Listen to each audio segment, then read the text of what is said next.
I want to make sure that those bills come to the floor so members get to vote on it. You would support combining aid for Israel and aid for Ukraine? I would support them separately or combined.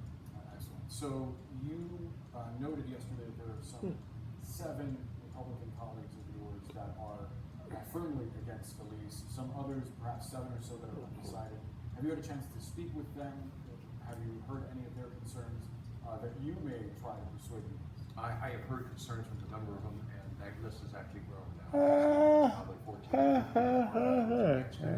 I don't think he takes this to the floor. I think at some point today or tomorrow, he makes a decision on whether he's going to withdraw.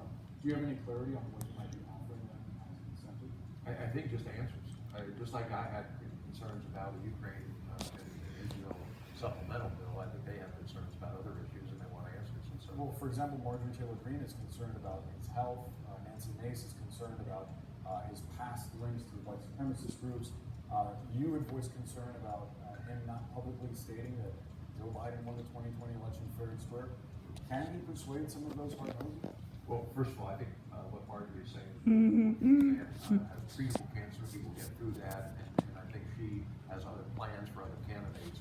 The second concern, a number of African American leaders have stood up and supported Steve and said he doesn't have a racist bone in his body, and so that to me is unfortunate. I think the concerns are more about policy rather than the person himself. I want to get back to the conversation we should have about Israel and aid to Israel, because obviously this sort of chaos unfolding in the House has frozen the body. Do you have any concerns that it might delay aid to Israel, this ongoing fight over Speaker? We have not had a request from the administration, and there isn't, in my opinion, there isn't one in the pipeline right now. So I don't think we are in danger of harming our relationship with Israel or Israel's ability to fend off this crisis. On the potential for harming the relationship with Israel, former President Donald Trump, the current frontrunner in 2024 for the Republicans, I like yours too. He blasted Need to Benjamin trim a little of Netanyahu this, and though. criticized Israeli intelligence. He claimed that before the Hamas attack, quote, thousands of people knew about it and they let this slip by. How much influence do you think those remarks have on the Republican base? Well, I don't think those remarks are helpful. I don't know what they have on me. They didn't have any influence on me. I don't think. The women, the infants, the children, and the elderly. At a minimum, let them go out, and then you can set up some type of vetting for the males.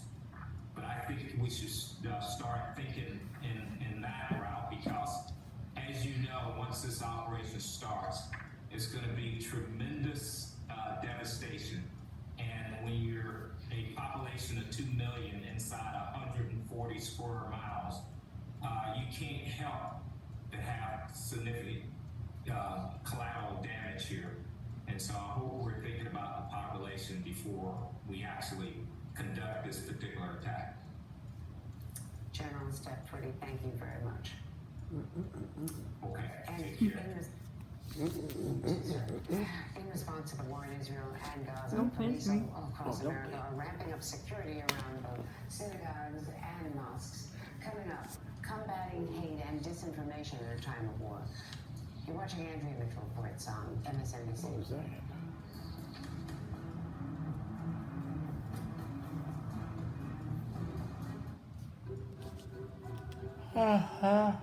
Your ancestry is so much more than